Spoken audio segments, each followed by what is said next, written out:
So we talk a lot on my channel about feeling a collective shift going on in the world and a new beginning. Today we're talking about an inner shift, an inner transformation that's occurring in many of us, and I'm sure that you are feeling as well. We're looking at 10 signs that you're having a spiritual awakening, and this is information you need to know, because as we take a look at these 10 different signs of having a spiritual awakening, we're also going to be debunking myths and misconceptions, because in the spiritual community, the New Age community, and the occult community, esoteric community, or whatever, there's a lot of misinformation going around. And as we step into a new consciousness, there's a lot of people who are new to this kind of consciousness. It's something very new, and they haven't properly quite understood it yet. And so a lot of misinformation, disinformation gets out there. So if you have that feeling like you're going through this transformation, or perhaps even a disconnection from others, this is important information that you need to know. So that's what we're going to be talking about right now. Before we do, please make sure that you like and subscribe. Also, if you enjoy my work, support over on Patreon. That is the best way to support. Just go to patreon.com/MorgueOfficial. You'll get access to weekly members-only videos, and all the members-only videos that are there, they'll be there waiting for you. And we're having a secret live stream for patrons right after this, where we are talking about dreams. So support there. It helps out a lot. I appreciate it. Also, remember, there's a lot of scams going on in the comments. People pretending to be me, saying, check out my WhatsApp, check out my Telegram, or whatever. That's not me. Don't fall for that. Make sure that, remember, I would never ask you to do any of that. So don't fall for that crap. Also, be on the lookout. There's a lot of misinformation and disinformation being spread about me and our system and what we do by groups and people who want to stop what we're doing and to stop this information from getting out there. So be on the lookout for that bullshit. Don't believe that crap. Stay smart, stay rational. So today we are talking about 10 signs of a spiritual awakening, debunking myths as well. This is important information, stuff you need to know. And remember, as we go through this awakening, it's a very exciting time, but it can also be a difficult time as well. And this has been called the dark night of the soul. And the dark night of the soul is, you could say, hey, here's an extra sign. I don't know if we're talking about that one today, but the dark night of the soul can be a very difficult time that some face. And the reason why is when you're having this spiritual awakening, you're realizing that all the old systems, all the old ways of doing things, all the old beliefs are wrong. So this means your old model of reality is crumbling and deteriorating and falling away, which is great, because that means it's making way for the new and the more expansive way of looking at reality. But it can be difficult because you're going through this sort of intermediate phase, this dark night of the soul that it's called, in which you've stepped away from old ways of doing things, but you haven't yet now stepped into understanding of how to do the new yet, how to embrace a new system, a more powerful system, a more expansive system. So it's this kind of confusing moment that your mind goes through when it knows that these old ways no longer serve it, but it doesn't yet quite know how to develop a new model of reality. Your old model of reality has fallen away, but this new model of reality hasn't been understood yet. And this is why in our system, we talk about having a model of reality that's based on reason and intuition as well, instead of belief or faith or belief in the senses or faith in a God or something like this. It's based on reason and intuition and an understanding that we can understand the metaphysical realm in a rational way, in a coherent way. But that's not what we're talking about today. Today we're talking about 10 signs that you're having a spiritual awakening.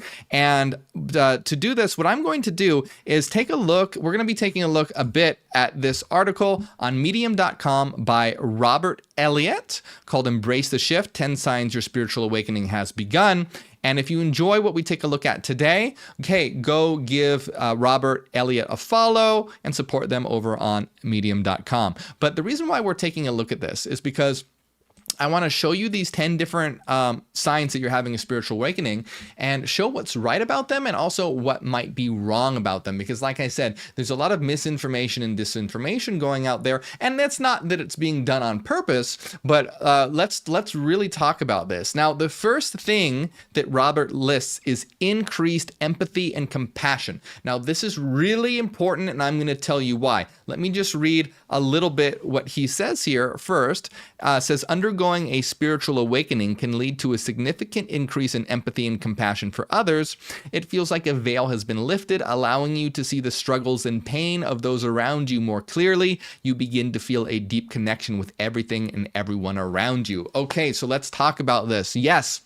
This one is absolutely true for someone who is having a true awakening, a true understanding of a new consciousness.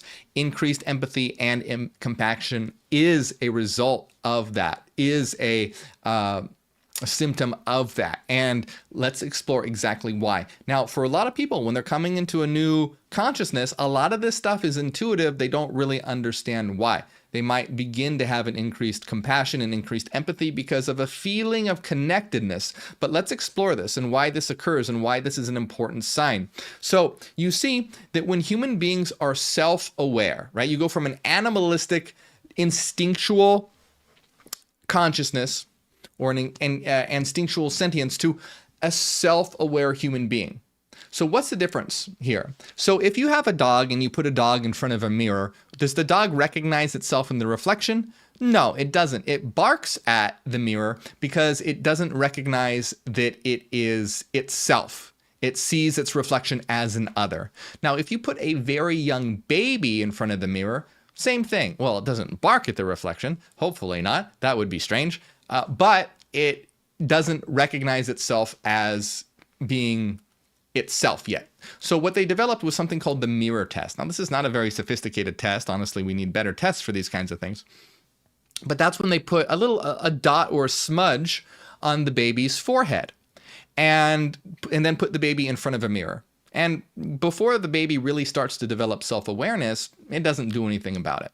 But when the baby does begin to develop self-awareness, what it does is it looks itself in the mirror, sees the smudge, and then reaches up to try and wipe it away because it realizes that that mirror is a reflection of itself. It's a representation of itself. It's begun to develop a sense of I. So what comes after self-awareness that humanity is beginning to step into? They're beginning to step into an all awareness. So when an individual mind, like a baby, starts to recognize itself in the mirror and develop self-awareness, it develops an ego and an analog I. And this is basically a model and a structure of a self. And this allows it to have the concept of the self. The self here is a conceptual structure that is built in the mind. You are a self, but then you also have the concept of the self. And this starts off as ego and the analog I. And I'm not going to get into the difference between, let's say, self and ego here, but a structure develops allowing for an individual to know that it's an individual. So when you come to now the development of all awareness, what happens? Well, an individual, instead of creating a model of the I, and the analog I, it creates the analog all, which is a model for all existence and all reality as an interconnected whole. So instead of a model of your singular self, it's a model of the collective all and the collective fullness, the analog all. Now, what happens here is this comes with the realization that we are all connected. Just like self-awareness comes with the realization that, oh, I am an individual, I am separate. After that comes the development of the analog all and all awareness, where the realization takes place that, oh, I am an I, but I also exist within an interconnected system upon which everything is a reflection of each other. So, the reason why increased empathy occurs is because it's sort of a new version of the mirror test. In the mirror test, an animal, for the most part, doesn't recognize itself in the mirror. An individual with self-awareness does recognize itself in the mirror. Someone with all awareness recognizes itself in every person and everything. And so the world itself becomes the mirror. So you see, an individual that merely has self-awareness does not recognize itself in in everything around it and in everyone. Does not. So you see, in that level, they're a bit like the animal that doesn't see, or the young baby that doesn't recognize itself in the mirror yet. They don't recognize itself in the other yet. And when you reach all awareness and you construct a new model, a new psychic model, psychic meaning psyche, not anything to do with, how we understand it colloquially, but psychic just means dealing with the psyche, the mind, this new structure of the psyche, the analog all, which is a structure, a model of the universal whole and all of us. We recognize ourselves in everything and everyone, and everything becomes a mirror. And so why increased empathy? Well, just like the child reaches up to remove the smudge off its head when it sees itself in the mirror, what happens? We want to project kindness and empathy because we realize that it's all interconnected and we're all reflections and we're all going through this together. And to harm you would be to harm myself. So others who don't have all awareness, this does not occur with them. Well, not for the most part anyway, or on a very different level. This is why you have nations against nations, religions against religions, racism, homophobia, and sexism and all that, because they're not seeing themselves reflected in the other. They're seeing the other as a threat to their individuality. See, because we're in the survival mindset.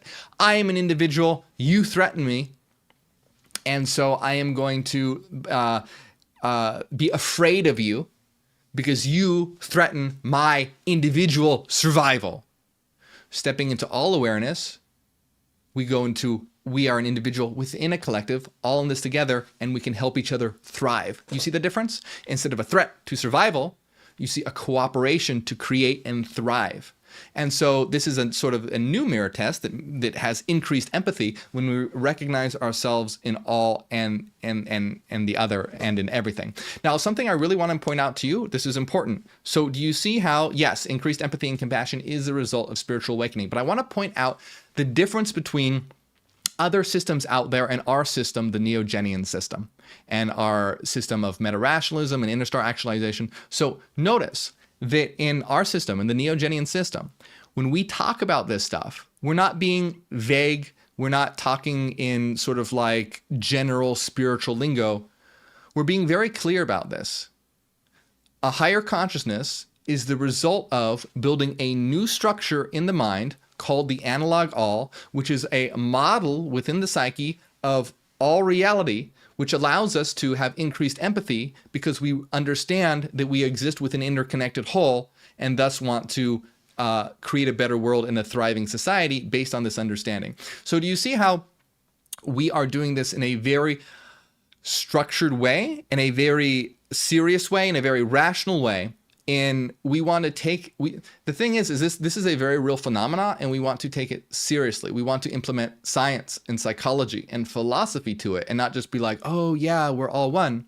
No, we want to understand that this is a result of the development of a new structure in the mind called the analog all, which is a model of all reality, which properly understood allows us to have self-recognition and reflection in the other, which leads to a society based on creation and thriving rather than survival and competition. So I just want to point that out, and the important difference in what we're doing going forward is doing this in a precise way. We're taking science and psychology and political systems and all this to a new level of consciousness. This isn't vague woo-woo spirituality that's kind of like just, talking in dreamy language. And no, we're taking the rigor of the old way of doing things, but elevating it and transcending it into a new system. So this is extremely important thing that I want to point out, and is what is very important with what we're doing. We're taking these intuitive ideas, but we're putting them in a rational framework with extreme precision. So we have to keep going because that was just the first one. There's 10 of these. So I'm gonna try and do these a little faster here. But you see, I could probably have done a video about every single one of these. Silly me for taking on 10 of them. So let's keep going. So deep inner peace and calm. Let's take a look at this one. Another indicator of spiritual awakening is the inner peace and calm accompanying it. You may have been a worrier, feeling stressed and anxious, etc., but with your experience, with your transformation, you'll experience a sense of peace and calm you may have never felt before. Now, this one I would say false. Not necessarily true. Can this happen? Yes. Is it always going to happen? No, not necessarily. Like I said, it can also be a very difficult experience. Like I said, with the dark night of the soul, going through that area where you haven't yet created a new model of reality, but have left the old model of reality behind, this can be difficult. Also, it can actually have some increased anxiety, because when you realize what reality is, you begin to see all the horrors in the world, and this can make one feel uncomfortable because you realize how much we need to change. Now, that doesn't mean, though, that we cannot also create inner peace and calm. This is why we have the triadic modes of consciousness of avatar, zadic, and absolute. Because when we get overwhelmed in the avatar mode of consciousness, oh no, the world's so horrible, etc., we can switch to the zadic mode of consciousness, which understands that we're all eternal minds. And from that mode of consciousness, we understand that, hey, we are infinite, we are eternal, we've done this so many times before, and this alleviates the anxiety and stress of the egocentric idea of what we are, elevating it to the transcendent self, our eternal self. And then, of course, the absolute mode is understanding that we're all interconnected and all one from the perspective of the absolute network. So, deep inner peace and calm, I would say the answer to this is yes and no. One can cultivate an inner peace and calm, but it's not always the case. So if you are having, like I said, if it's a difficult transformation, can be difficult. The caterpillar that builds its chrysalis goes through a process of self-destruction and then a struggle of breaking free. So it's not always peace and calm. It can be a destructive process as well, as one leaves behind and destroys old models of thinking to build new models. So not always can one cultivate inner peace and calm. Yes, but are you just going to be walking around this, sort of this archetypal idea of the peaceful monk that's just at calm and one with everything? No. Life can be difficult. Life can be hard. We want to have passion. We want to be angry at the things that need to be angry. We need to be angry towards sexism, homophobia. Anger is a powerful tool that we can use. It can be a dangerous tool, so we have to be careful. But we want to be angry at things at injustices. But we also want to be able to switch modes when we can be peaceful and calm, and at the end of the day realize, hey, this is a game that we're all playing together. Let's enjoy this game, even though the game can be difficult. It's like playing a video game that's on hard mode or something. It can still be a fun challenge in certain ways if one has a mindset. And that's not always the case. So this one, I would say yes and no. Dependent. So if you're not this peaceful monk walking around all the time, don't worry. That is not a fault of yours. This is the result of a destructive world that creates disconnection between people and disconnection from self. So let's move on. Let's move on. Heightened intuition and psychic abilities. Now let's see what this means exactly. So let's take a look at this. Another aspect of spiritual transformation is the enhancement of intuition and psychic abilities. During this period, you might find yourself more attuned to your inner voice, easily trusting your instincts. Additionally, you could encounter synchronicities or meaningful coincidences and steer you towards spiritual enlightenment. Okay, so what about this one? Depends what you mean. First of all, depends what you mean by psychic abilities. If you think that means what it is on movies, where you're going to start being able to read people's mind and bend spoons, and be able to have your own show in Vegas because you're just bursting with these psychic abilities, no, that's not going to happen.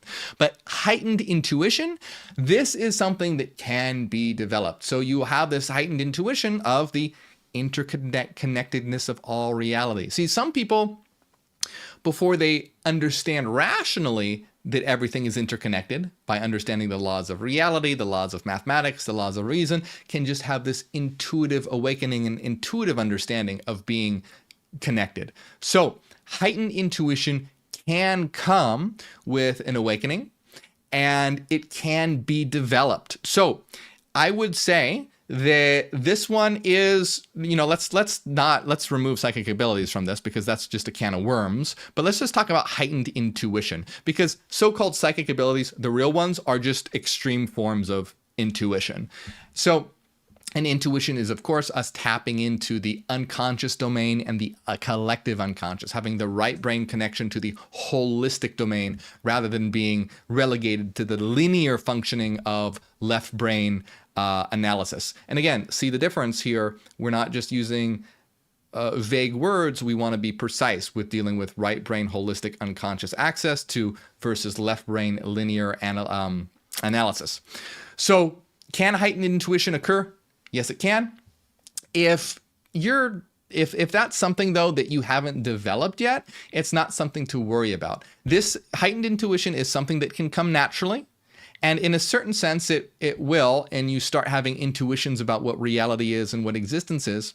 And it's definitely something that can be developed. And intuition is something that we talk about developing in inner star actualization, where we talk about connection to one's mirror self and connecting to one's mirror self and doing dream work, dream analysis, and other things are very helpful in developing one's intuition. So I would say, yes, this can occur, but if you don't feel like it's okay if you don't feel like an extreme burst of intuitive insights all the time. It's something that can be developed, but some people will. It'll just come naturally to them. So everyone is different, and I think that this is what we have to remember when we try to apply these general rules.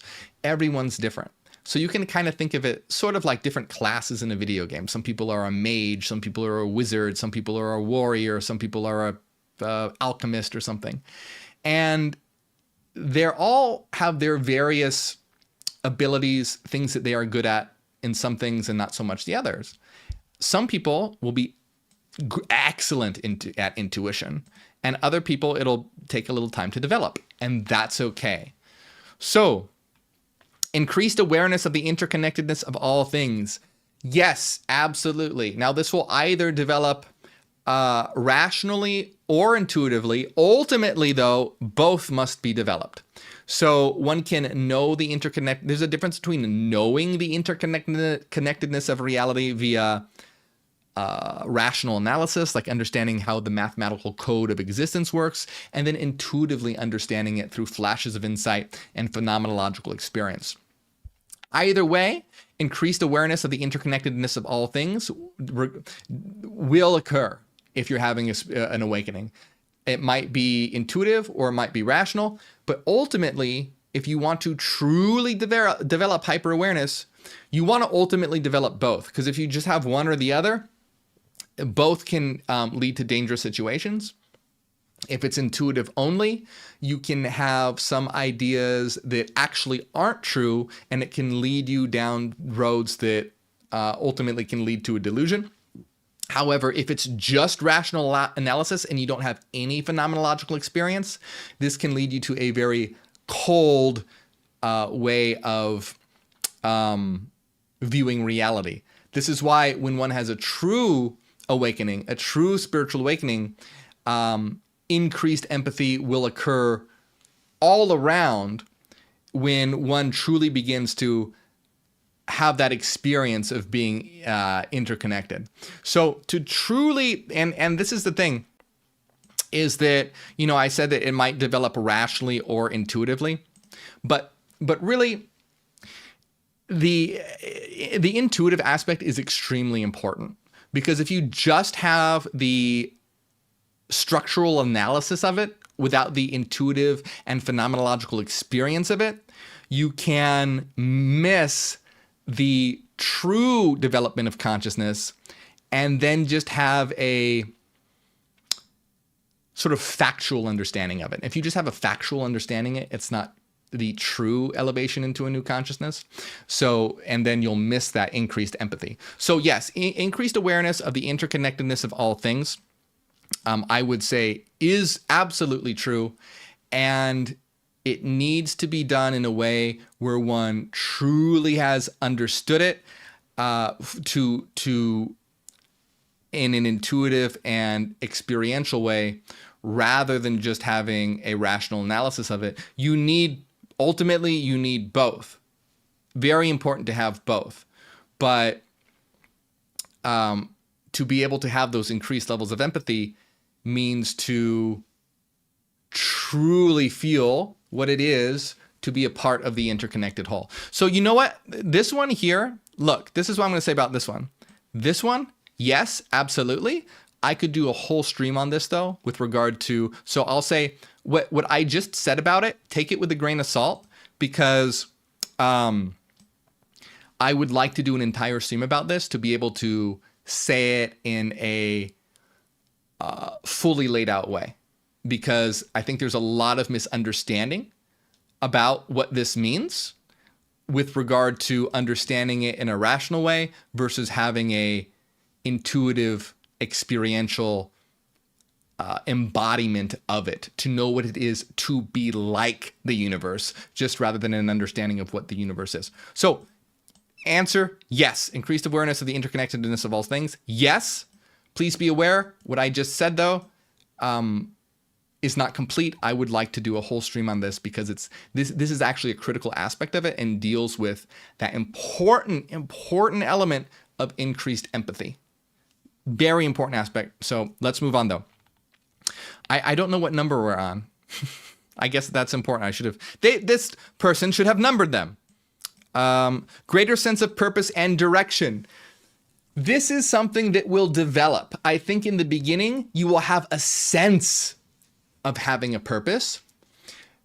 And I guess that's that's what they're saying, a sense of purpose and direction. So yes, this doesn't necessarily mean that you'll know what that purpose and direction is. That's something that you need to discover. But yeah, that feeling of having a purpose and direction, absolutely, because we all have a purpose and direction.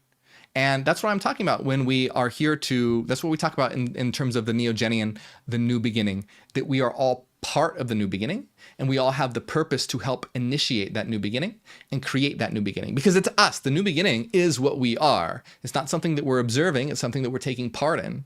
It's something that we're co-creating. And so part of that is by unlocking our purpose to help create a new world, create a more caring world, a more nurturing world, a more rational world, a more loving world, a more thriving world, a more beautiful world, a more prosperous world, a more abundant world, and doing so in a way where we're all contributing to this.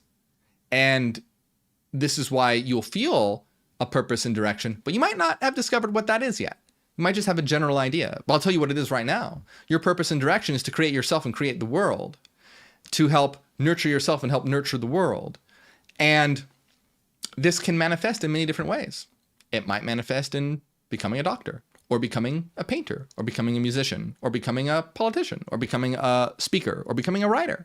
There are many different ways that it can manifest, but the difference is that you're doing it in such a way that is helping create a new beginning in yourself and in the world, expressing yourself, nurturing, caring, creating, and this can take the form of many different ways. So, sense of purpose and direction, yes. If you haven't figured out what that purpose and direction is yet, don't worry about it. It will come as you look into this stuff more. Heightened sensitivity to energy. Now let's see, what does this mean? The word energy is thrown around a lot. It can mean a lot of different things in different contexts. So what does a heightened sense of energy mean? So let's see what they say. A clear sign of spiritual growth is becoming more sensitive to the energy around you. You may be more aware of its impact on your physical and emotional well-being.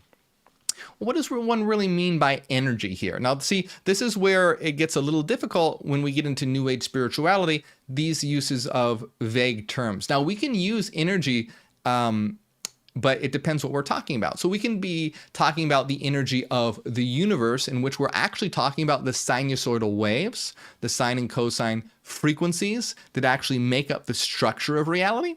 We can talk about energy in terms of archetypal energy, which means internal dynamics within the psyche. Now, do you see, again, I'm just pointing out, because this is the important thing that we're doing here, is putting things away from a general and vague term into something that can be rigorously understood. And this is important because the new consciousness is a serious, real development that is the next stage of human evolution.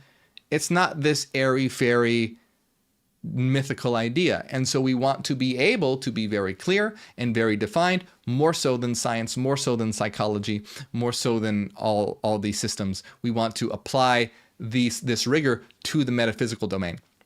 So energy, depends what you mean by energy. It says I could detect the energy of people and places more intensely before. I also learned how negative energy affected my physical and emotional health. So in my opinion, this use of energy is rather vague. I would categorize how it's being used here under this idea of increased intuition. This way, heightened sensitivity to energy. I would put this again. This, I think, can go with other things: increased intuition, increased empathy. So if you're feeling, let's say, the energy of others more, if someone's feeling sad and you're picking up on that, hey, that's increased empathy that you have, and it can be tapped into in an intuitive way. And so heightened sensitivity to energy, I would categorize this under heightened intuition, and it can also be attributed to this heightened intuition can also contribute to a heightened empathy as well.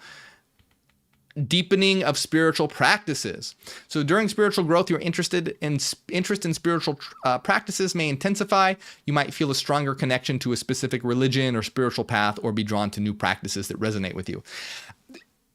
Yes. Now here's the reasons. Here's what I'm talking about here. Now this has to be explained in a okay. We talked about the dark night of the soul. The dark night of the soul is that moment when you go through a difficult period where your old ways of doing things, your old models of reality have been demolished because you've realized that they're false, they're based on false beliefs, and they're not serving you anymore. But you haven't yet developed a new model of reality. So what your mind is going to do is it's very confused. It doesn't know how to categorize information yet. It doesn't know how to build a model of reality. It's going to try and find a way to do that. So it's going to look to what's out there, to different spiritual practices, to different religions, etc. It's going to be looking for that. So you are going to have that sort of desire to find something. Here's the thing. What you're looking for, it's in here. It's in here. So a lot of people will just get sucked into another limiting system. They'll get sucked into some new age thing, or they'll get sucked into some, I don't know, the Eastern Buddhist thing or whatever. They'll get sucked into some other system. The key is to realize that what you're looking for, this new model of reality, isn't somewhere out there. It's a model of reality to be built by you.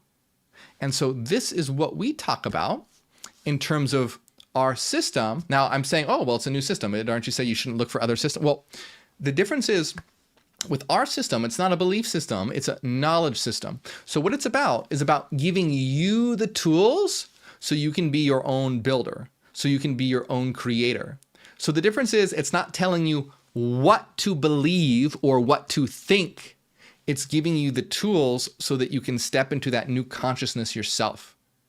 And when everyone does this properly, we all become aligned in the same path because it necessarily unfolds from a true understanding of what reality is. When you understand what reality truly is, then we don't have all these bickering and conflicting systems, if it's done properly, of course. I mean, that's difficult for people to do it properly. But when it's done properly, the idea that we want to create, let's say, a teleocratic society, which is a society based on increasing the quality of life for every individual and the collective, rather than money or the bottom line or the, capitalistic means. You see, the difference is that we become aligned in the system where we are giving you the tools to look within. And when you look within and construct that new model in such a way that's based on reason and intuition, then we all become aligned in our values. Because again, it's like the child that recognizes itself in the mirror. Oh, I've got a spot on my head. I have to wipe it off. That comes naturally with self-awareness. You're self-aware. Oh, I realize that's me. Oh, I have to fix this thing that's bothering me. When you step into a new consciousness, you realize, oh, we're all interconnected. Let's be nice to each other. Hey, crazy idea, right? Let's not kill each other. Guess what? You're not a threat to my survival. We're here to co-create and thrive through cooperation. But of course, that only occurs in a community where we're all at that level. Someone might be a threat to your survival if they're a hateful misogynistic, homophobic, racist, etc. But when we're all on that level, we have this self-reflection, when we all reflect into one another, and then have this realization of what we are, where we are, and why we are here. So yes, you will have this desire, but be careful not to just get sucked into some system that will ultimately be limiting. Remember that it's about unlocking self-knowledge within yourself and coming to these realizations. That's why I'm like, don't believe what I say just because I say it. Take the information that I provide and use it as a helpful tool to come to your own realizations. That's why when people ask me, what occult book should I read? What esoteric thing should I study? I always say, take a philosophy 101 class. A philosophy, I know that might sound boring, but a philosophy 101 class will teach you how to organize information correctly, how to think rationally, how to think logically, how to categorize information. And then this will give you the tools necessary so that you can begin constructing your own model of reality in a way that is healthy and beneficial. And this isn't all dry. It's just kind of the necessary foundation to have so that one can really then be engaging in intuitive insights. Because when you start engaging in intuitive insights and dream work and phenomenological experience, you need to have the rational tool to be able to structure that. So remember, it's not about one or the other. It's about synthesizing them together. See, reason is all left brain, not all, but for the most part, left brain associated, and then intuition is right brain associated. Well, it's about one or the other. No, it's about understanding how they work together in a synchronistic way. Okay, continuing. Increased awareness of the illusion of separation. Okay, yeah. So another indication of spiritual growth is a heightened awareness of the illusion of separation. During this time, you may understand that we are all connected and that the concept of separation is an illusion. Yes, I would agree. I think that also goes along with the idea of an understanding of interconnectedness. An understanding of interconnectedness also comes with it the illusion of separation. And we can understand this from a rational perspective, such as non-locality in quantum mechanics and the properties of Fourier transforms and space-time projections. And we can also understand it on an intuitive level through different experiences that we may have where we feel the connectedness between all things. But like I said before, it's important to understand that to have that experience as well, we want to have that phenomenological experience and not just purely a formal understanding. The formal understanding is important, but we also want to have the phenomenological experience of it, because that comes with the true lived feeling of, I understand why I want to be kind to others, and I understand why I want to be empathetic, rather than just looking at people as, say, numbers to be manipulated or numbers to be placed in optimal patterns, because that can result in pain and suffering, unnecessary pain and suffering. Struggle is always going to be there. Like when we play a video game, struggle is what makes the game fun. If the video game didn't have any things to overcome, it'd be a really boring video game. So there's always going to be challenges to overcome, but we want to end unnecessary suffering.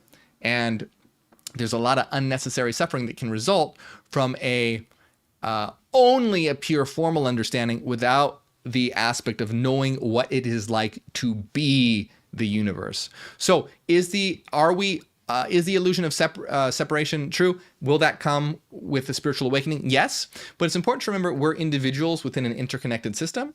I don't have time to get into that too much today, but just enough to say that we are all eternal individuals that are also part of a united, connected system. So we're both one and many at the same time. We all have an eternal self, but this eternal self is, all of us are, from the absolute perspective, us exploring ourselves in diversity. We have all diversified ourselves as individual nodes, even though these are eternal nodes. That diversity is something that becomes implemented to explore ourselves in our various transformations.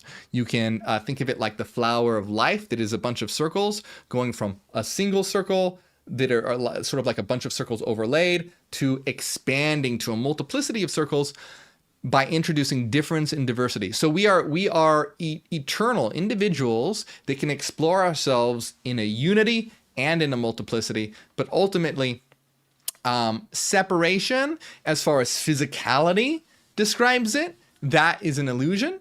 It is something that is generated and is built as a playing ground for us to have an experience in. Now, that doesn't mean it's a negative thing. Doesn't mean it's a bad thing. When you play a video game, there is an illusion of separation. The video game world isn't really separate. It's code and pixels.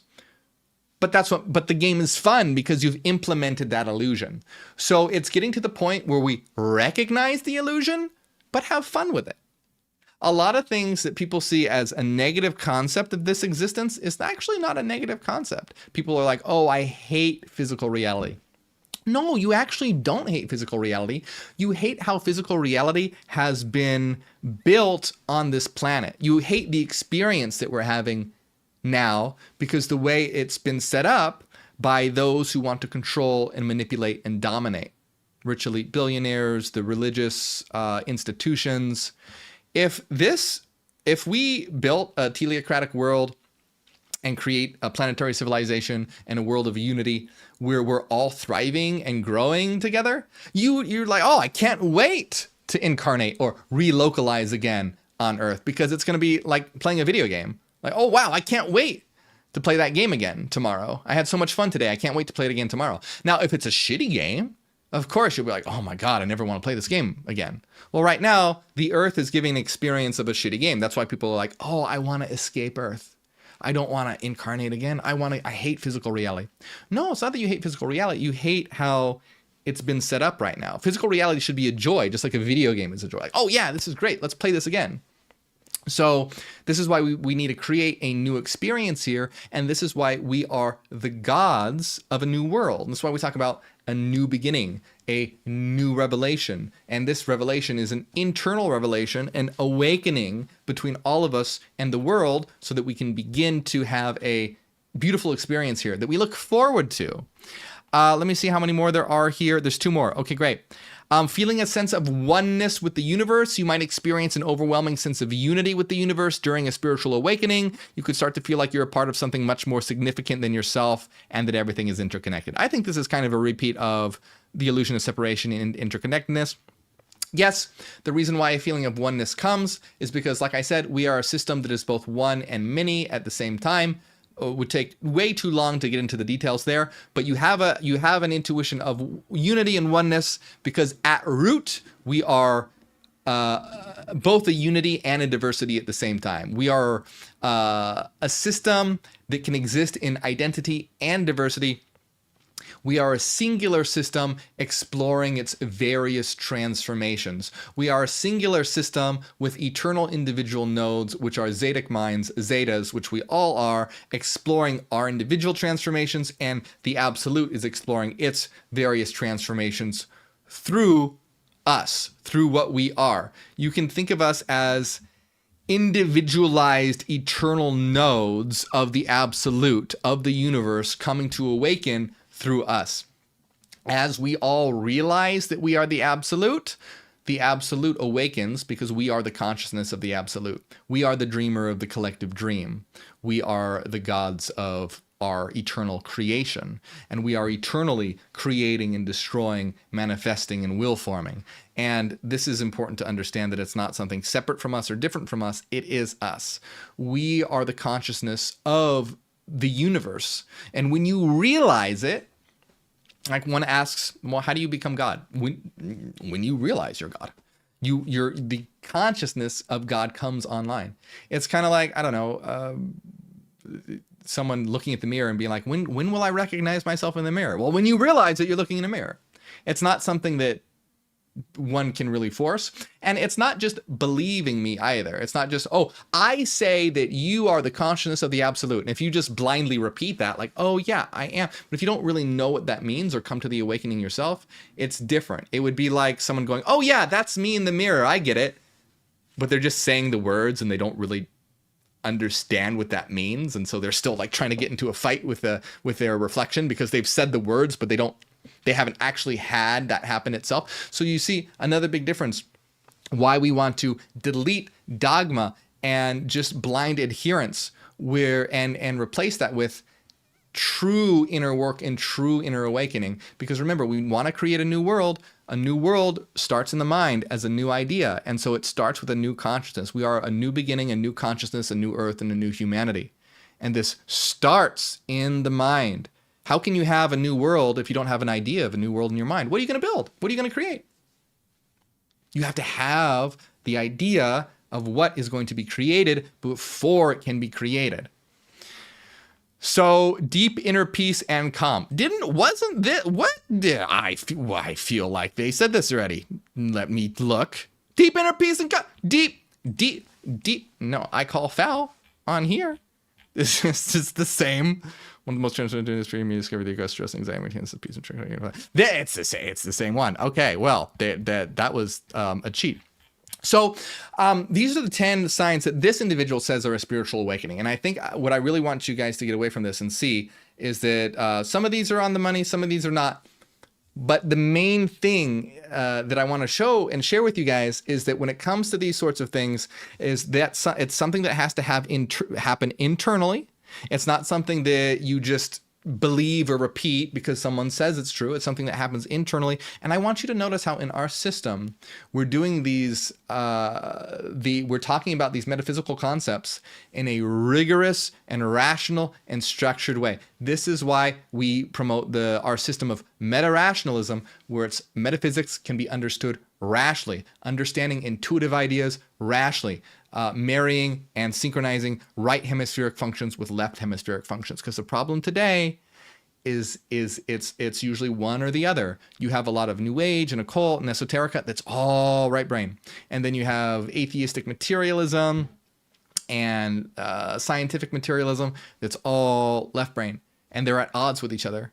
And it's like reality has become like a fractured psyche, a fractured mind, when the right hemisphere is at odds with the left hemisphere. You can even look at it as sort of, even in terms of like the East and the West. In the world, Eastern systems and Western systems have developed very similar to a mind, or a brain rather, with right hemisphere and left hemisphere. You can think of East and West ideas, sort of like left and right hemispheres of the brain, where Eastern ideas are intuitive, holistic, deals with unity and illusion of separation, but they tend to be not precisely defined. Then you have Western ideas that are usually precisely defined, but deal with pieces and linear analysis and diving into abstract systems rather than seeing the big picture and the whole. And so you see, it's not about one being against the other, one being right, the other being wrong, or blah, blah, blah. It's about understanding how to synthesize these together to go beyond and higher to a new consciousness and a new understanding of reality. That's why it's so important to understand that when we approach these new ideas, we need to do these by stepping away from dogma and doing so in a place of intuition and reason in a structured way. So I hope you enjoyed this, my friends. Remember, please like and subscribe. I have so many more videos on this type of stuff, and we'll be talking way more about this. I had to really fire my way through a bunch of different concepts here. So keep in mind that some of them I was not able to explain in as much detail as I would like to. So keep that in mind. Also, if you enjoy my work, consider supporting on Patreon. We're talking in a secret live stream right now, right after this video, for Patreon supporters about dreams. We're talking about dream work. We'll be talking about the pineal gland and melatonin and really interesting ideas. Also, you can become a member on YouTube. Tier 2 or higher gets you access to members only videos. You can support on YouTube by hitting the join button right below this video. And as always, remember, don't feel pressured to donate monetarily. It helps out a lot and I appreciate the support. But yeah, I never want anyone to feel pressured or like they have to. There are plenty of free ways you can support: like, subscribe, share. I want to shout out those who do support, especially Renaissance Fairy, Cassidy, Angela, Fairy, Zavinus, DB, William, Enki, Nuselina, and everyone else. Thank you very much. And the link to Patreon is right here.